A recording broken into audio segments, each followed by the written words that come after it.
Hello everybody, this is Mr. Freeman, and I'm just going to show you two examples from the 10.5 distribution property factoring practice that's posted on Reveal. So I have two questions here, question number 3 and question number 21. So question number 3, remember guys, first things first, when we're factoring in general, we check to see if there are 4 terms. Are there 4 terms in question 3?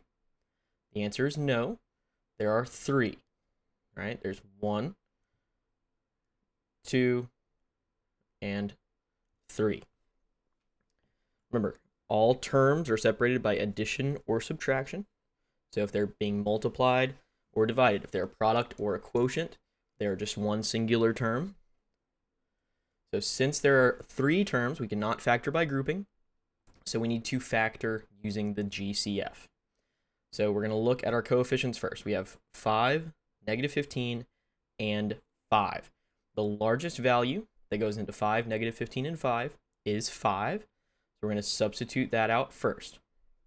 So that is the main value of our GCF that we're taking out. Now we need to look at variables. So here we have c squared, which is 2c's and a v. Here we have c squared, which is 2c's. Mess that up a little bit. 2c's, and then v squared, which is 2v's. And then for our third term, we have 2c's and 3v's. So while we're grouping these together, we need to get the maximum number of terms out without taking more than what is already there, with what is already present. So we have 2c's here, 2c's here, and 2c's here. So that means that our GCF can have c squared, and then we have 1v, 2v's, and 3v's. But remember, we can't take more than what is already present. So since we can only take 1v out of this first term, we can only take 1v out of these 2 terms as well. So this is our GCF. So now we need to divide each term by 5c squared v. Now looking at the first term, 5c squared v. That's the same as our GCF. So since we're dividing a value or a term by itself, anything divided by itself is, you guessed it, 1. So we have 1, and then we did not change the symbol of our GCF. Our GCF is positive, so we cannot change this negative. This is still a negative. 15 divided by 5 is 3. C squared divided by c squared is 1, so we do not have to include that. And then v squared divided by v is just v, so there's only 1v left in that term. And then plus, we did not change the symbols of this term, so it's still a positive. 5 divided by 5 is 1. C squared divided by c squared is 1, so we do not have to include either of those. V cubed divided by v, so we take 1v away, leaves us with v squared. All right, and then we can always double check by distributing our term that we factored out back in. 5 times 5 is 5. C squared times 1. 5 times 1 is 5. I think I said 5 times 5. I apologize. C squared times 1 is c squared. V times 1 is v. Minus 5 times 3 is 15. C squared times nothing is c squared. V times v is v squared. 5 times 1, remember that's our invisible coefficient here, is 5. C squared times nothing is c squared. And then v times v squared is v cubed. And that matches up with our original polynomial, so we distributed correctly. All right, so now let's look at number 21. So again, guys, as I just said, we need to check to see if there is 4 terms. So we have 3x squared plus 24x, negative 1.5x, and negative 12. There are 4 terms, so that means that we are good to factor by grouping. So remember, we're creating 2 binomials here, 3x squared plus 24x and negative 1.5x minus 12.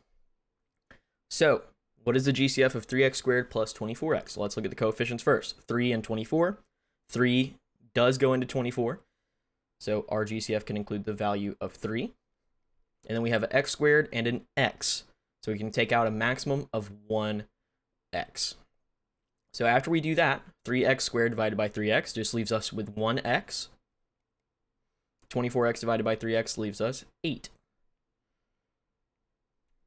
So now our goal is to make our second binomial match x plus 8. That is our goal at this juncture.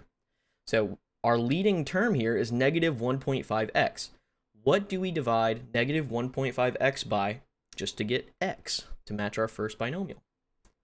Correct. It's negative 1.5. So we're just going to go off the basis that our GCF needs to be negative 1.5.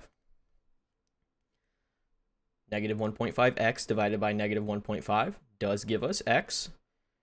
Negative 12 divided by negative 1.5 does give us positive 8.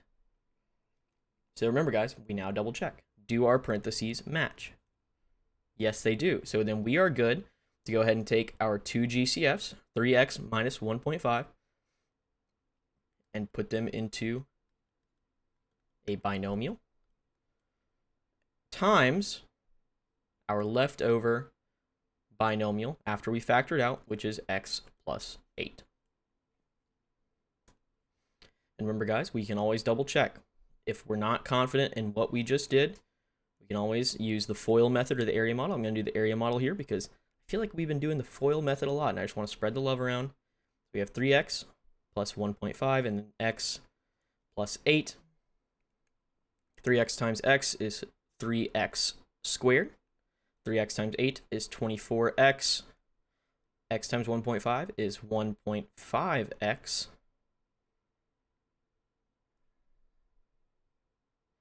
And then 1.5 times 8 is negative 24. I just made a little, or not negative 24, I apologize, negative 12. Made a little oopsie here. It should be a minus 1.5. So remember, guys, we combine these two terms if we can. This is something that we should have been able to recognize before we started this problem. So 24x minus 1.5x does give us 3x squared.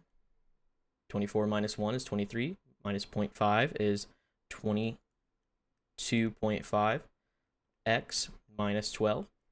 And if we had noticed at the beginning of this problem that these two terms could have combined, we would have gotten that same answer.